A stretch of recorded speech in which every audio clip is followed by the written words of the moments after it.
They say everyone wants to be seen, but not them, not the avoidant. Because for them, being seen isn't safety, it's exposure. It's the one thing that feels too dangerous to allow, too costly to survive. They've built their entire life around not being fully known, around being present, but only halfway, around being close, but never fully open. You think you're building something together. You think the silence is comfort, the calm is peace, the space is maturity. But for them, it's strategy. Every word, every pause, every smile that ends too soon is part of the control that keeps them safe. They don't mean to do it. It's not manipulation, it's muscle memory. Their nervous system learned long ago. That closeness is unpredictable. That love can turn cold. That being known is how you get hurt. So they hide in plain sight. They stay where you can see them, but not where you can reach them. They'll let you touch their skin, but not their story. They'll listen to your pain, but never hand you theirs. Because being seen means surrender, and surrender feels like death. So when you finally see them, really see them, not the confidence, not the jokes, not the quiet charm, but them, something in them starts to shake. They recognize that look in your eyes, the one that sees too much, the one that doesn't fall for their detachment, the one that says, I see the fear behind your calm. And that's when they start to retreat, not always with words, sometimes with absence, sometimes with overthinking, sometimes with work, sometimes with silence so sharp, you start to question your worth. They pull away because your closeness feels like exposure. It's not that they don't want love. They do, desperately. But love, to them, is fire, and they've lived their whole life near smoke. So they reach out, then flinch. They lean in, then freeze. They say they're fine, but their eyes dart for exits. Because you're touching the part of them that still believes connection means control. That to be seen means to be small. You don't see it right away. At first, you just notice they've gone quiet. You notice the warmth fade from their voice. The laughter softens. The way they used to reach for you stops. And you wonder, what did I do wrong? You didn't do anything. You just saw them. And for them, that's too much. It's not rejection. It's reaction. Their body is remembering what their mind forgot. Every time someone said, what's wrong with you? Every time vulnerability was punished. Every time they were too young to understand that love shouldn't hurt. Now they can't tell the difference between being loved and being trapped. So when your love gets close, their instincts scream, run. They'll pull away, not to hurt you, but to protect themselves. From what? From feeling seen, from being reminded. They're human. They don't know how to handle eyes that don't judge, hands that don't demand, words that don't control. To you, your care feels like healing. To them, it feels like exposure. Because they've built an identity around not needing anyone, around not being affected, around staying composed. But love dismantles that. Love looks them in the eye and says, I know you're scared, and I'm still here. And that's unbearable. They'd rather be distant than undone.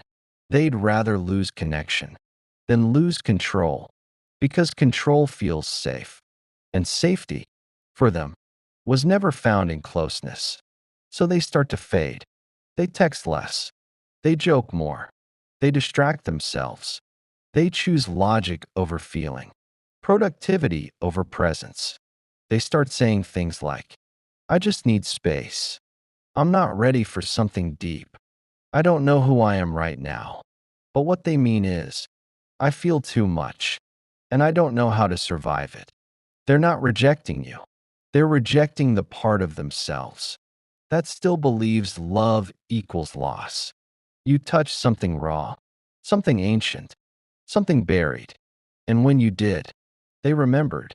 They remembered the chaos of being loved by someone inconsistent.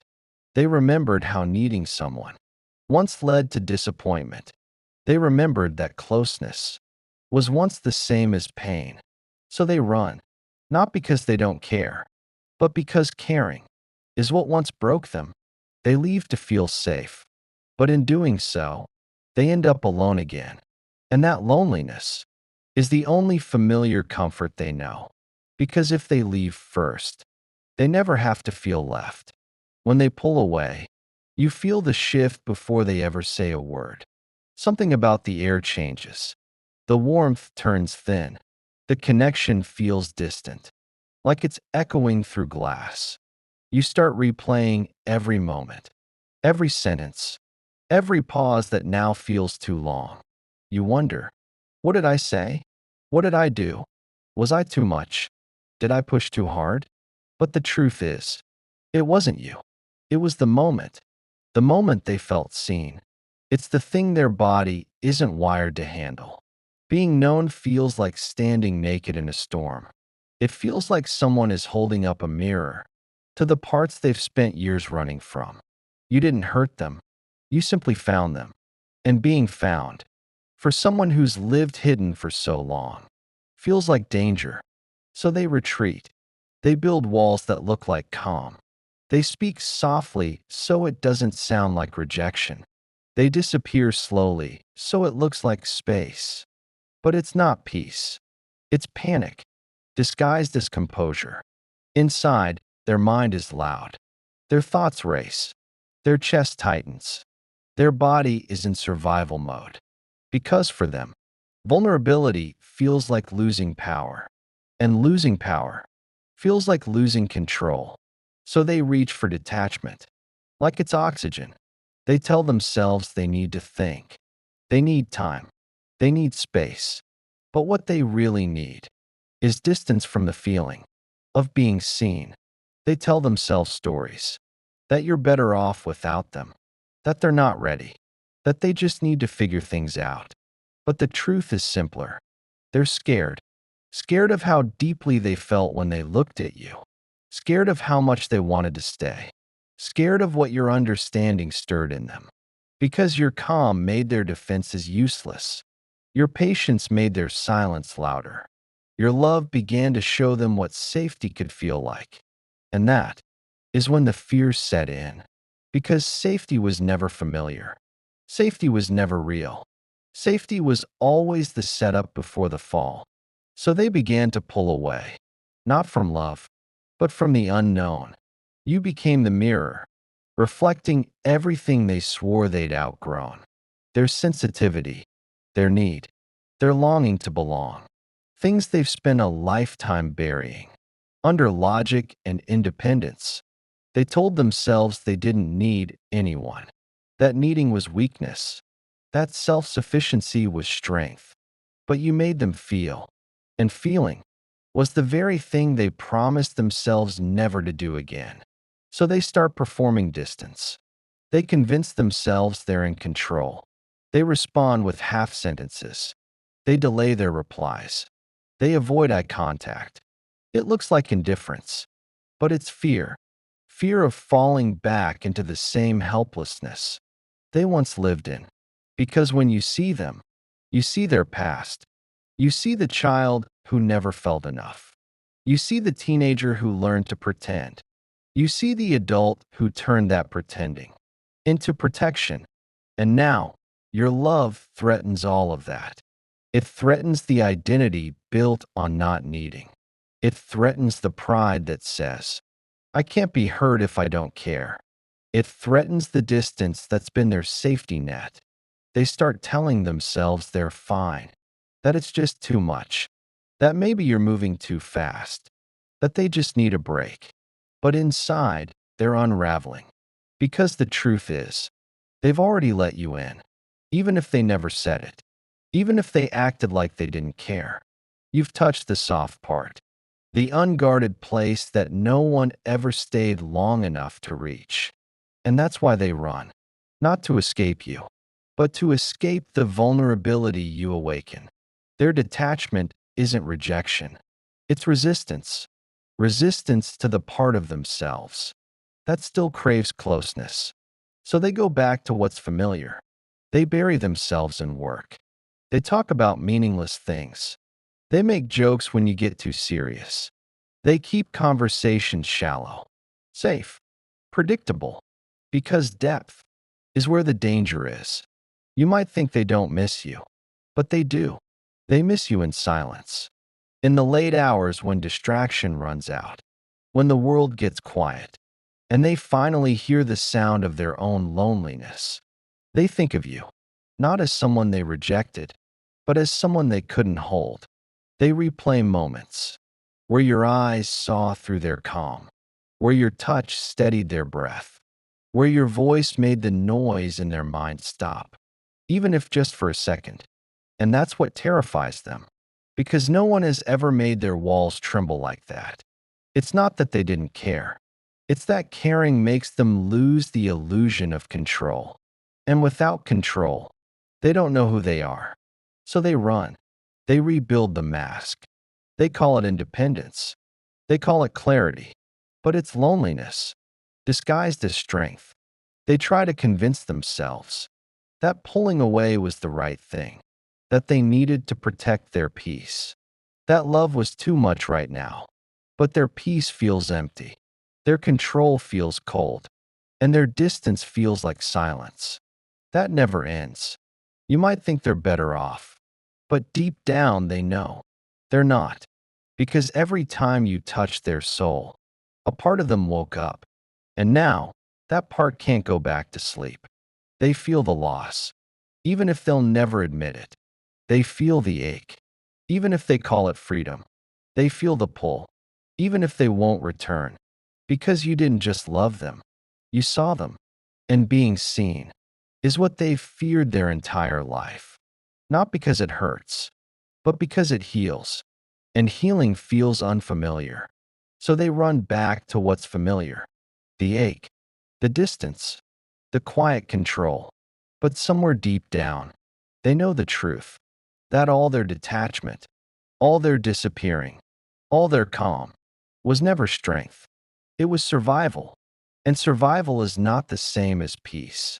They thought distance would save them, that if they stepped back, everything inside them would quiet down again, that the old calm would return, that the numbness would protect them, like it always did.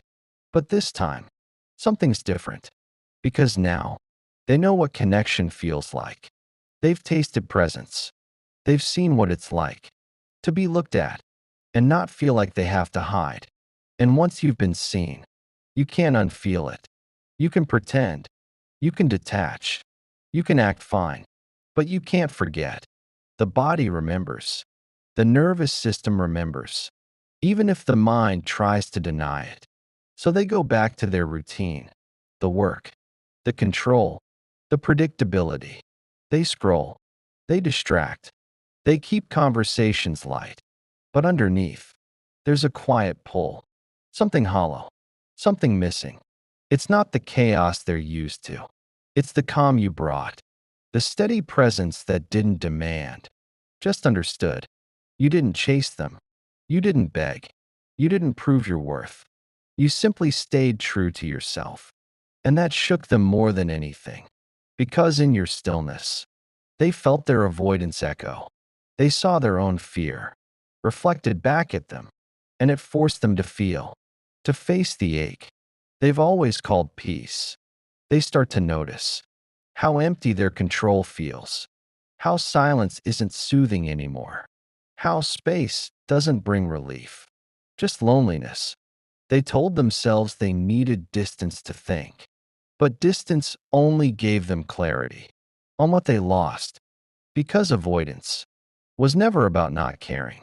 It was about not being able to hold what they feel. You stirred something deep in them, something their walls weren't built to contain. Love that didn't ask for performance, closeness that didn't demand change, safety that didn't have to be earned.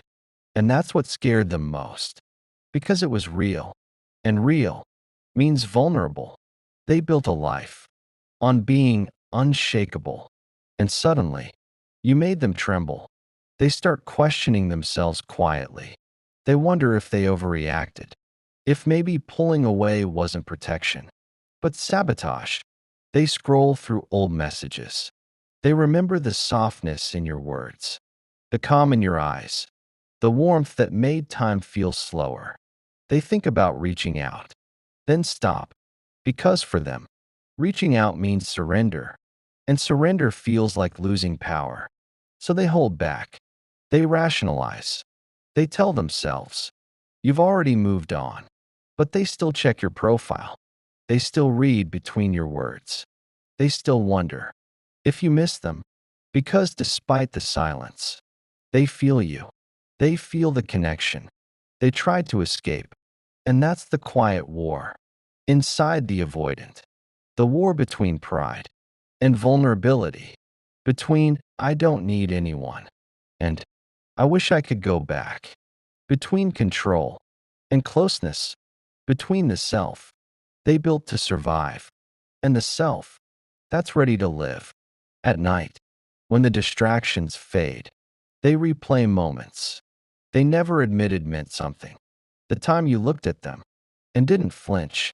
The time your laughter made them forget their guard. The time they almost said how they felt, but swallowed the words. And now, those moments haunt them, because in them, they caught a glimpse of peace they've never known before. They try to rebuild their walls, but this time, the cracks show. Your absence isn't quiet, it echoes. They feel the difference between loneliness and solitude, between detachment and emptiness. They start to realize their version of safety was never safety at all. It was control. It was a cage that looked like calm. And now, that calm feels unbearable.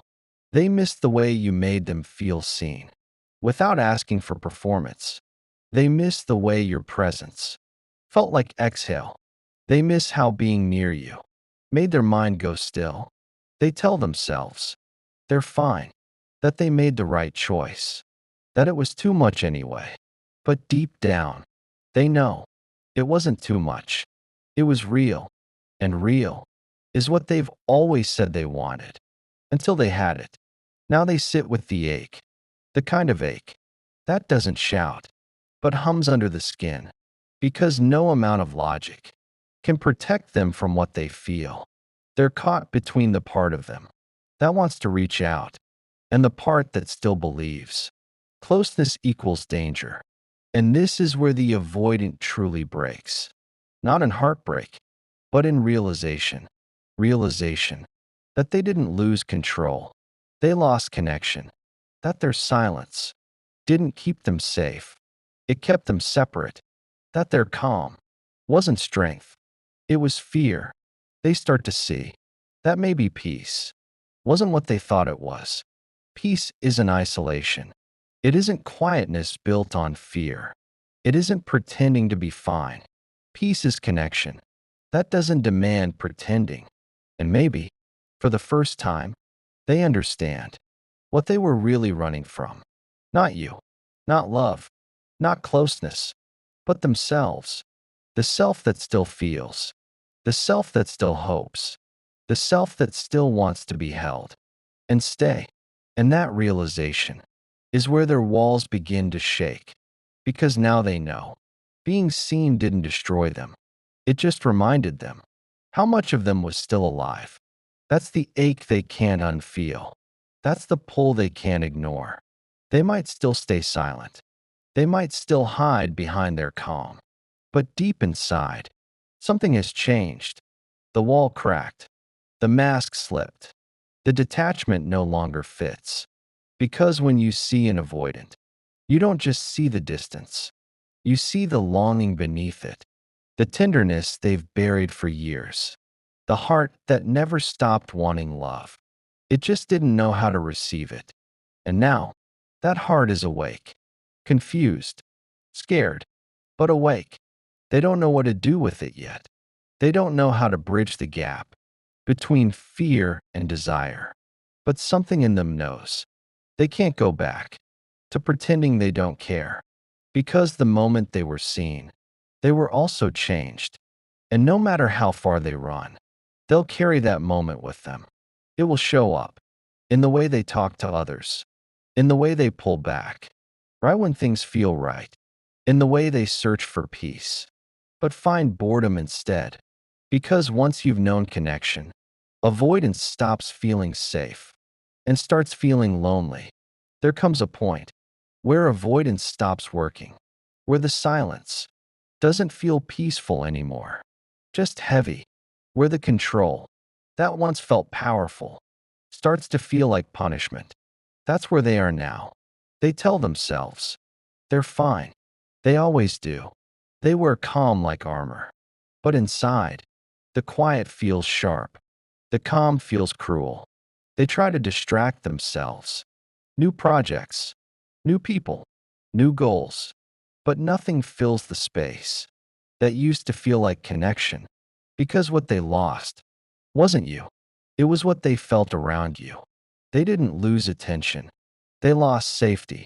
They didn't lose conversation. They lost resonance. They didn't lose company. They lost being understood. And that's not easy to replace. They scroll past reminders. They rehearse indifference. But the memories come back anyway, not in words, in sensations, the tone of your voice, the way you made time slow down, the way they could breathe easier around you. Those things don't fade just because someone decides to be distant. Avoidance doesn't erase attachment, it only hides it. And now, they're starting to realize how much energy it takes to keep hiding. It's exhausting to always need control, to measure every word, to suppress every instinct to reach out. It's not strength, it's survival. And survival doesn't feel like peace. It feels like holding your breath. So they live half alive, half present, half open. They tell themselves, it's better this way. That closeness costs too much. That peace is solitude. But it's a lie they can't keep believing forever. Because even the most avoidant heart eventually gets tired of being untouched. There's a breaking point, a quiet collapse. That doesn't look dramatic. It looks like stillness. They stop pretending to be fine. They stop trying to outrun the ache. And that's when it hits them. The weight of what they lost. The love they couldn't stay in. The calm they mistook for boredom. The person they pushed away because they made them feel too much. They start seeing the pattern, the cycle, how they chase comfort through control, but end up alone. They start realizing it was never love that hurt them. It was what love showed them. It showed them their fear, their need for control, their belief that love equals danger. And that's when the inner war begins to shift, because they can't unsee what they saw. They can't unfeel what they felt. And part of them, the quiet, tired part, starts to whisper, I don't want to keep doing this. They start to long for softness, for warmth, for something real. But they're terrified, because to have that means to let go of control. And control is the only safety they've ever known. So they hover in between, wanting closeness, but fearing the cost, missing love, but not knowing how to hold it. It's a kind of heartbreak. That doesn't look like heartbreak. It looks like stillness. It looks like I'm fine. It looks like scrolling past feelings they can't admit they have. But beneath that stillness is a quiet grief, the grief of realizing you built your safety out of loneliness, the grief of realizing you kept people at a distance who were never trying to hurt you, the grief of realizing you thought love was danger when it was actually healing. That's the part no one sees. The avoidant looks calm on the outside, but inside, there's chaos because the mask of indifference is starting to crack, and underneath it, there's longing, tenderness, a deep, unspoken wish to be held without being controlled, to be known without being judged, to be loved without losing themselves. They start to see how much they projected their past onto their present. They start to understand that they weren't pulling away from you. They were pulling away from their reflection, because in your love, they saw the parts of them that still needed healing. They saw their own vulnerability, their own need, their own buried tenderness, and it scared them because they were taught that needing someone makes you weak. But love isn't weakness, it's exposure, it's surrender, it's the quiet courage to stay open in the face of fear. And that's the lesson they're slowly, painfully learning, not through lectures, through loss, because avoidance teaches, through absence, through what's missing, through what silence costs. Every time they try to numb out, they feel a little less powerful. Every time they avoid, they feel a little more empty. It's not punishment, it's awakening. Their nervous system is catching up to what their heart already knows. That isolation isn't safety, it's sorrow in disguise. And maybe that's the beginning of change. Not a grand transformation, not an apology or reunion, but a quiet recognition that something inside them can't keep living behind walls. They don't know how to fix it yet. They don't know how to come back. But they're beginning to understand why they ran. Not because you were too much, but because they weren't ready to be seen. And maybe someday, that realization will lead them back to the version of themselves that can stay. Because healing doesn't begin with love, it begins with honesty. And for the first time, they're being honest, even if it's only with themselves. They're starting to see that real peace isn't built on control, it's built on connection. And real love isn't about safety from pain, it's about safety within pain. They might still pull away, they might still hide behind logic, but something in them is shifting. The armor doesn't fit anymore. The numbness doesn't soothe anymore. The distance doesn't protect anymore, because they finally understand what love was trying to show them all along. That to be seen isn't to be destroyed, it's to be awakened. And the scariest part is realizing they might still want it.